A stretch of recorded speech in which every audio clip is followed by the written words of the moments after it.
반도체 얘기 한번 해볼게요. 작년, 재작년 가장 관심을 많이 모았던 섹터 중에 하나기도 하고 그만큼 최근에 낙폭도 조금 있었고 그래서 오히려 떨어지니까 좀 사야 되는 거 아닌가? 뭐 이런 생각하고 계신 분들도 많은 것 같거든요. 반도체 쇼티지 이 얘기는 계속 나오잖아요. 반도체가 맞아요. 너무 부족하다, 못 만들고 맞아요. 있다. 언제까지 이어질까? 사실은 이게 제일 궁금한 거거든요. 그러니까요. 그래서 저도 그게 진짜 궁금하거든요. 네. 그래서 저도 막 이것저것 찾아봤어요. 근데 공신력이 있는 미국 반도체 산업협회에서 나온 바에 따르면 올해까지는 쇼티지가 이어질 거다라고 전망을 했습니다. 근데 왜 이렇게 길게 이어질까요? 이거 반도체를 빨리빨리 못 만들어서 그런 거예요? 아니면 그냥 원자재가 없어서 그런 거예요? 왜 그런 거예요? 지금은 원자재 가격이 많이 오른 것도 당연히 있을 것 같고, 근데 그 전에도 나왔잖아요. 그렇죠. 전쟁 터지기 전부터 나왔던 쇼티지 이슈인데, 이게 사실은 왜 그러냐면 반도체도 되게 종류가 다양하잖아요. 그렇죠. 근데 그 중에서도 품종 소량 생산에 집중되어 있는 이제 시스템 반도체 같은 경우에는 이제 걔네들이 이제 자율주행이나 아니면 이제 센서 같은 거에 담당을 하는 애들인데, 걔네들의 수요가 갑자기 막 늘어났죠. 근데 그거는 그 애들은 빨리빨리 찍어낼 수가 없는 특성을 갖고 있기 때문에 반도체 수급 불균형이 나오는 거죠. 그래서 실제로 생산 가동률 보면 전 세계 글로벌 반도체 생산 시설 가동률이 거의 2020년도 부터 내내 80%, 90%가 할 수 있는 네. 만큼 굉장히 최선을 다하고 있다는 뜻인 거죠. 팹 가동률을 계산을 해보면 이렇게 높은데 왜 이렇게 수급 불균형이냐? 그러면 이제 자동차, 전기차, 자율주행 되게 고성능 반도체가 부족하다라고 이해해 주시면 될 것 같습니다. 그러니까 지금 있었던 걸로는 열심히 돌리고 있고 수요가 늘어난 것들은 공급을 빨리 늘릴 수 있는 종류의 반도체도 아닌 거고 근데 또 수요는 폭발적으로 늘어나 버렸고 이런 상황인 거다. 그냥 막 많이 대량 생산해낼 수 있는 메모리 반도체 말고 좀 시스템 반도체를 더 많이 봐야 된다. 네, 맞아요. 요 말씀이시잖아요. 네네. 왜 그런 건지. 우선 반도체가 만들어지는 과정을 좀 말씀을 드려야 될 것 같아요. 근데 모든 반도체는 우선 연구를 먼저 하고 그 다음에 디자인 설계를 하고 어떤 반도체를 만들 것이냐. 네. 어떤 반도체를 어떤 식으로 어디에 들어갈 걸 만들 것이냐 를 디자인 설계를 하고 그 다음에 제조를 하고 그 다음에 이제 조립 패키징을 하겠죠. 그렇죠. 대부분의 모든 상품들이 그렇죠. 근데 이 과정 속에서 들어가는 것들이 디자인 및 설계를 할 때 코어 IP랑 EDA라는 게 들어갑니다.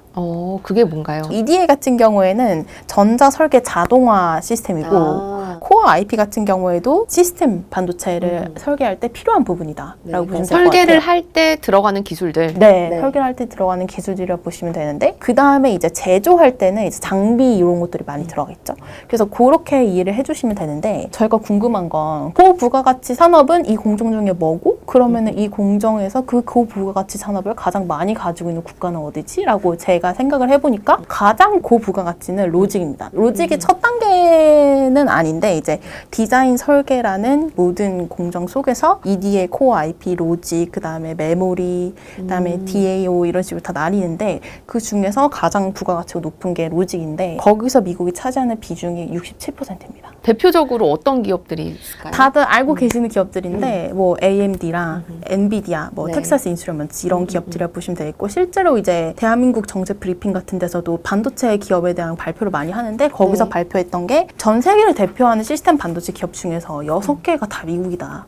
이거 어떻게 할 거냐. 뭐 이런 얘기들을 많이 합니다. 그리고 그 앞단에 들어가는 EDA랑 코어 IP 같은 경우에는 미국이 90% 정도를 가지고 있습니다. 그렇기 때문에 굉장히 고부가가치를 미국이 거의 다 가지고 있는 상황인 거죠. 근데 이거 다른 국가도 다 열심히 하면 어떻게 되지 않을까? 따라올 수 있는 그쵸. 여지는 없나? 네. 그쵸. 그런 것들이 궁금할 수 있을 것 같은데 따라올 수도 있지만 그렇다고 얘네들이 가만히 있지를 않은 거죠. 그래서 기술주 말씀드릴 때 제가 R&D 봐야 된다. 그게 미래를 준비하는 거다라고 말씀을 드렸는데 그거랑 조금 일맥상통하게 그럼 미국 반도체 기업들은 얼마나 R&D를 많이 하지가 궁금해졌습니다. 그래서 찾아보니까 미국 반도체 산업의 R&D 금액은 2020년에 440억 달러를 기록을 했고 연간으로 꾸준히 7.2%씩 늘어났습니다. 상당히 빠르게 늘어나네요. 네. 네. 2000년부터 2020년까지 연간으로 7.2%씩 매 연마다 이제 R&D 금액을 늘렸다는 건데 그 사이에 글로벌 금융 위기도 있었고 그 사이에 뭐 좋았던 때도 반도체 있었고 업황이 안 좋았을 때도 좋았을 때도 있었고. 있었고 근데 그런 거랑 상관없이 계속해서 R&D는 늘려왔다는 거죠. 그래서 그거에 대한 결과가 저는 지금 저희가 보는 숫자들이라고 생각합니다. 로직에서 가장 많은 비중을 미국이 차지하고 있다는 그런 부분. 그러면 국가별로 반도체 산업의 반도체 매출 대비해서 R&D를 얼마나 많이 하는지 이런 것들이 좀 궁금할 수 있는데 미국은 평균적으로 18.6% 정도 다 반도체 기업들 R&D에 투자를 합니다. 매출의 네네. 18% 굉장히 많네요. 굉장히 많죠. 매출의 18.6% 정도를 R&D 투자를 하는데 중국이 한 6.8%, 일본이 12.9%, 그리고 전 세계 평균적으로 13% 정도 매출 대비해서 투자를 합니다. 미국이 어쨌든 가장 높은 건가요? 그쵸. 가장 높은 거죠. 저희가 아까 전에 말씀드렸던 것처럼 R&D를 이렇게 많이 하고 준비를 많이 하고 있는데 애초에 고부가가치 산업은 반도체에서 R&D 인텐시브이기 때문에 패권을 뺏기지 않을 거라는 거죠. 그러니까 R&D를 잘하는 기업이 설계를 잘하는 기업들 그리고 그 패권을 놓지 않을 거다 미국이.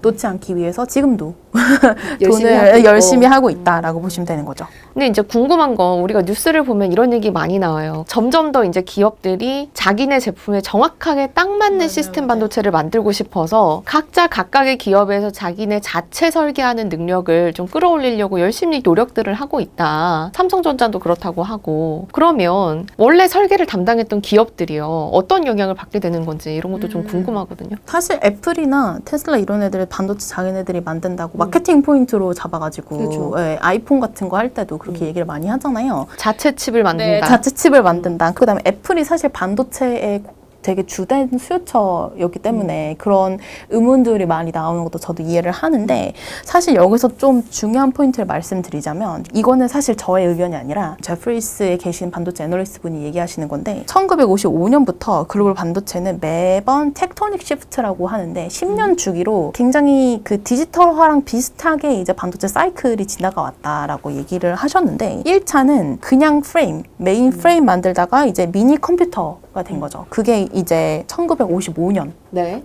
이라고 보시면 되고 그 다음에 미니 컴퓨터에서 PC로 넘어오고 PC에서 셀폰으로 넘어가고 지금의 우리는 셀폰에서 그 다음 IoT 디바이스로 넘어가는 그 사이 중간 어딘가에 있다. IoT 디바이스라고 하시면 자율주행차 이런 것도 다 포함이에요? 그렇죠. 자율주행도 포함이고 그 다음에 냉장고. 그러니까 그냥 우리 핸드폰, 저희, 스마트폰 그쵸. 이거 말고 네, 모든 에어컨, 가전. 네. 그게 근데 아직 완벽하게 되지는 않았고 셀폰에서 그 다음 단계로 넘어가고 있는 중이다. 우리가 있다. 네. 그 어둠에 우리가 있다. 근데 그러면 아까 말씀을 하셨잖아요. 셀폰에서 IoT 디바이스로 넘어갈 때는 그 기기 안에 들어가는 것도 중요한데 제일 중요한 건 커넥션이죠. 커넥션. 서로 연결이 돼야 되니까 네, 스마트폰으로 연결이 돼야 뭐 여기 네. 이제 냉장고랑도 얘기하고 얘네들끼리 서로 얘기를 해야 되니까. 네, 그렇죠. 그러니까 데이터가 많이 쌓이고 그 데이터를 기본으로 본인들이 스스로 알아서 분석을 하고 AI가 그렇게 발전하는 건데 그 다음에 오는 게 커넥션이죠. 나는 이런 데이터가 많아. 너는 어때? 약간 이렇게 기계들끼리 소통을 하는 건데 그럼 거기서 등장하는 게 이제 데이터 센터입니다. 그래서 이제는 이제 반도체 애널리스트 분들이 애플, 뭐 테슬라 이런 데 반도체 수급뿐만 아니라 데이터 센터의 수급에도 반도체 기업들의 주가나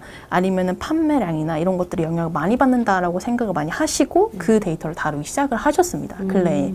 데이터 센터에 들어가는 반도체가 량이 어마어마합니다. 그리고 거기에 들어가는 반도체를 만드는 기업은 대표적으로 엔비디아랑 AMD 요런 이제 미국 대표적인 반도체 기업들인데 애플이나 셀폰 관련된 수요가 살짝 가라앉으면서 다시 떠오른 게 IoT 디바이스고 거기에 기본이 되는 게 데이터 센터고 이제 이런 식으로 해서 반도체 수요가 계속 이제 늘어나는 그림으로 가는 거죠. 대표적인 기업들이 반도체를 만든다고 해서 반도체 수요가 갑자기 뚝 떨어지고 이런 거는 아니다. 분명히 IoT 디바이스에서 넘어가고 데이터 센터에 들어가는 게 있고 계속 디지털화 진화하고 있기 때문에 확 늘어날 네. 것이다. 확 늘어난다기보다는 확 줄어들지 않을 것이다. 근데 지금 반도체 ETF 다들 관심이 많으신데 제일 관심 많은 거는 그 3배짜리 반도체 ETF예요. 쏙셀이. 네. 쏙셀. 역의 ETF 제일 네. 관심 많으신데 이번에 비슷한 상품을 내놓으셨잖아요. 네, 맞습니다. 레버리지 상품입니다. 약간은 달라요. 쏙셀은 3배고 타이거 미국 반도체 레버리지 같은 경우에는 2배. 이거는 필라델피아 반도체 지수. 네. 비슷한 지수, 반도체 지수를 따라가는데 하나는 3배짜리 일간 수익률 3배를 추정하고 이제 국내에 상장된 거는 2배를 추정하고 저희가 낸 이유가 1분기에 한국 예탁결제원에서 낸 자료를 보면 기간마다 좀 바뀌긴 맞아요. 하는데 언제나 상위 5위에 있는 거예요. 그래서 이제 타이거 미국 반도체 필라델피아 나스닥에 있으니까 원래 한 배짜리가 한 배짜리가 있었는데 있었는데 그거를 이제 2배를 출시를 해보자라고 해가지고 저희가 4월 달에 출시를 했거든요. 사실 레버리지는 기본적으로 한 배짜리보다 위험성이 크죠. 위험성도 그쵸. 크고 원래대로 지수가 다시 온다고 해도 그만큼 못 올라오고 네, 네. 위험성이 크긴 한데 한 배, 두 배, 세 배를 비교해 봤을 때 얼마나 위험성이 다른지 이런 것도 좀 궁금하거든요. 왜냐면 일단 세 배짜리는 많이 하고 계시니까. 그래서 한 배는 그냥 보통의 주식 투자할 때 위험성이라고 보시면 될 것 그쵸. 같고 세 배를 하면 그쵸. 당연히 두 배보다 위험이 높고 그쵸, 그쵸. 두 배를 하면 한 배보다 위험이 높고 이렇게 간단하게 생각해 주시면 되는데 실제로 숫자를 말씀드린 게 가장 와닿으실 것 같아요. 속스엘은 연초 이후의 손실률이죠. 손실률이 마이너스 66.9%입니다. 그리고 속스 인덱스의 일간 수익률을 KRW, 그러니까 환율을 다 포함한 그 상품 혹은 그 지수의 마이너스 정도는 39%입니다. 저희가 상품으로 말씀드리지 않는 건 4월에 상장을 했기 때문에 이거 YTD로 볼 수가 없어요. 그쵸. 네, 그래서 네. 이제 지수로 말씀을 드리는 겁니다. 그리고 해당 기간 동안 속셀의 변동성은 저도 구해보고 깜짝 놀랐는데 82%고 속스 지수 같은 경우에는 변동성은 56%. 저희가 안정적이라고 생각하는 상품들 있잖아요. 뭐 예를 들어서 미국의 배당귀족주 인덱스다. 그러면은 변동성이 14%고 S&P 500이 YTD로 봤을 때 16%인데 네. 나스닥이 한 20 몇 퍼센트 되거든요. 24. 근데 그거에 한 4배 이상. 네, 네. 4배 정도 되는 거죠. 그렇게 변동성이 높다라고 이해해 주시면 될 것 같습니다. 세금 관련돼서도 국내에서 투자하시면 환전할 때 드는 수수료가 없으시다라고 보시면 되겠고 3배와 2배의 차이는 엄연히 있다라고 이해해 주시면 될 것 같습니다. 그나마 세 배짜리보다는 변동성이 조금 덜하다. 진짜 그럴 네, 수밖에 네. 없어요. 시장의 변동성이 커지고 이제 계속 떨어지니까 오르겠지라고 투자를 하시는데 이제 연초 대비해서 수익률이 계속 떨어지고 변동성이 너무 크다 이런 것들은 말씀을 드릴 거고 3배 보다는 2배가 당연히 더 변동성도 낮고 손실률도 낮고 그다음에 환이 노출되어 있기 때문에 우리나라의 환과 이제 지수 수익률이 반대로 가서 약간 이제 버퍼 역할을 해주는 경우가 있습니다. 알겠습니다. 그럼 저희 다음에도 네. 김수정 매니저님 모시고 다른 재밌는 ETF 얘기로 돌아오겠습니다. 네. 감사합니다. 감사합니다. 네.